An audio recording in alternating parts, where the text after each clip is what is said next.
ஆசிரியர் நண்பர்கள் அனைவருக்கும் வணக்கம். இன்றைக்கு ஒரு முக்கியமான பதிவு தான். டிஎன் செட்டு எக்ஸாமிற்குரிய கால அளவு மிக குறைவாக இருக்கிறது. ஸோ நம்மளால் படிக்க முடியுமா, இந்த தேர்வில் தேர்ச்சி பெற முடியுமான்னு சொல்லி நமக்குள்ளே ஒரு சந்தேகம் இருக்குது. ஸோ அந்த சந்தேகத்தை நீக்கி உங்களாலேயும் தேர்ச்சி பெற முடியும் அப்படின்றதுக்காக தான் இந்த வீடியோ. இந்த குறுகிய காலத்தில் நம்ம எப்படி படித்தால் எப்படி வெற்றி அடையலாம் அப்படின்றது தான் இந்த வீடியோவில் சொல்ல போகிறேன். ஸோ வீடியோவை ஸ்கிப் பண்ணாமல் முழுமையாக பாருங்கள். வீடியோக்குள்ளே போகிறதுக்கு முன்னாடி நீங்கள் நம்ம சேனலுக்கு நியூ வியூவராக இருந்தால் கண்டிப்பாக ஒரு சப்ஸ்கிரைப் பண்ணி பக்கத்தில் இருக்கக்கூடிய பெல் ஐக்கானை கிளிக் பண்ணிக்கோங்க. அதாவது ஃபஸ்ட்டு நீங்கள் என்ன பண்ணணுன்னா, இந்த சிலபஸ் நீங்கள் ஓவராலாக கவர் பண்ணியிருப்பீங்க. எப்போ லாஸ்ட் இந்த எக்ஸாம் அனௌன்ஸ்மெண்ட் பண்ணி நம்ம என்ன பண்ணியிருக்கோம், ஹால் டிக்கெட் வரைக்கும் வந்திருக்கோன்னும் போது நம்ம எக்ஸாமுக்கு கண்டிப்பாக ஃபுல்லாக கவர் பண்ணியிருப்பீங்க. ஓகேங்களா? ஸோ இப்போ நான் என்ன சொல்கிறேன்னா, நீங்கள் கவர் பண்ண சிலபஸை ஃபுல்லாக ரிவைஸ் பண்ணணும். ஒரு 2 நாட்கள் டைம் எடுத்துக்கோங்க. இந்த 2 நாட்களில் அந்த சிலபஸ் ஃபுல்லாக நீங்கள் என்ன பண்ணணும், ஒரு 2 டைம்ஸாவது ரிவைஸ் பண்ணிடணும். ஓகேங்களா? ஸோ இப்போ சிலபஸை ரிவைஸ் பண்ணால் கண்டிப்பாக ஒரு 50% உங்களுக்கு ஒரு மனநிறைவு வரும். இதை தான் நீங்கள் ஃபஸ்ட்டு பண்ணணும். நீங்கள் எதெல்லாம் நல்லா படிச்சுருக்கீங்களோ அதுக்கு 2 நாள் டைம் எடுத்துக்கோங்க. படிக்காததை தெரியாததை எதுவுமே தொடாதீங்க.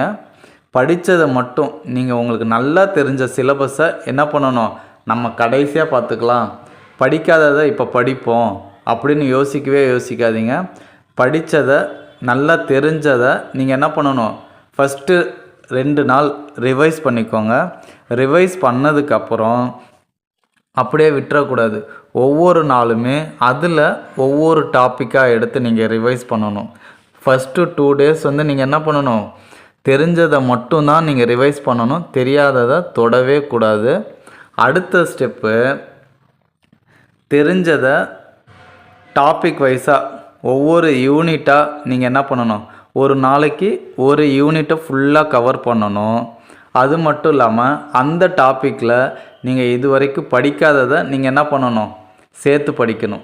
ஓகேங்களா? உங்களுக்கு புரியும்னு நினைக்கிறேன்.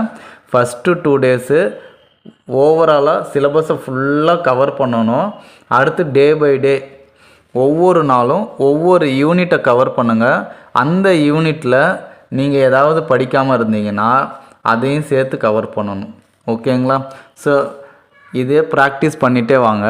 ஸோ இந்த மாதிரி படித்தா ஒரு 8 நாளில் உங்களோட யூனிட் ஃபுல்லாக நீங்கள் கவர் பண்ணிவிடுவீங்க. அடுத்தது ப்ரீவியஸ் இயர் கொஸ்டினை நீங்கள் என்ன பண்ணுங்கள், ஃபாலோ பண்ணுங்கள். ப்ரீவியஸ் இயர் கொஸ்டினை நீங்கள் என்ன பண்ணணும், ஃபாலோ பண்ணணும். ஸோ எப்படிலாம் கொஸ்டின் கேட்குறாங்க, எந்தெந்த டாப்பிக்லாம் அதிகமாக கேட்டிருக்காங்கன்றதை நீங்கள் பார்த்துட்டு அந்த டாப்பிக்கு அதிக முக்கியத்துவம் கொடுக்கணும். ஓகேங்களா?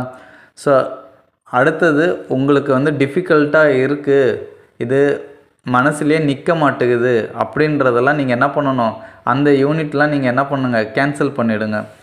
சரிங்களா? ஸோ அதை படிக்காதீங்க. அதை முடிஞ்ச அளவுக்கு அவாய்ட் பண்ணுறமா பண்ணுங்கள். ஏன்னா தெரியாததை தெரிஞ்சுக்கிறதுக்கு ஆசைப்பட்டு தெரிஞ்சது எல்லாத்தையும் நம்ம என்ன பண்ணிடக்கூடாது, விட்டுடக்கூடாது. ஓகேங்களா? ஸோ அதுக்கு என்ன பண்ணணும்னா, ப்ரீவியஸ் இயர் கொஸ்டினை ஃபுல்லாக நீங்கள் ரிவைஸ் பண்ணிங்கனாவே போதும். ஸோ நமக்கு அந்த கஷ்டமான யூனிட்லேருந்து கூட ஒரு சில கொஸ்டின்ஸ் டைரக்ட் கொஸ்டினாக வரும். ஸோ அதை ஈஸியாக நம்ம என்ன பண்ணிக்கலாம், கையாண்டுக்கலாம். ஓகேங்களா? அவ்வளோதான். இப்போ உங்களுக்கு இதிலே புரிஞ்சிருக்கும், ஒன்றுமே கிடையாது. நீங்கள் செய்ய வேண்டியது ஒரே வேலை தான், சிலபஸை கவர் பண்ண போகிறீங்க. அது தெரிஞ்ச சிலபஸை 2 நாளில் முடிக்கணும். தெரியாததை ஒவ்வொரு நாளும், தெரிஞ்சதை ஒரு டைமு தெரியாததை ஒரு டைமு நீங்கள் என்ன பண்ணணும், பார்த்தாவே போதும். அதை விட ரொம்ப முக்கியமானது மன தைரியம், மன நம்பிக்கை. அதாவது உங்களால் முடியலைன்னா வேறு யாராலையும் முடியாது அப்படின்ற ஒரு மந்திரத்தை நீங்கள் உள்ளே வச்சுக்கிட்டீங்கன்னாவே கண்டிப்பாக என்ன பண்ண முடியும், நம்ம கோலை சக்ஸஸ்ஃபுல்லாக அச்சீவ் பண்ண முடியும். ஓகேங்களா? Okay, all the best. Thanks for வாட்சிங். Now thank you to all.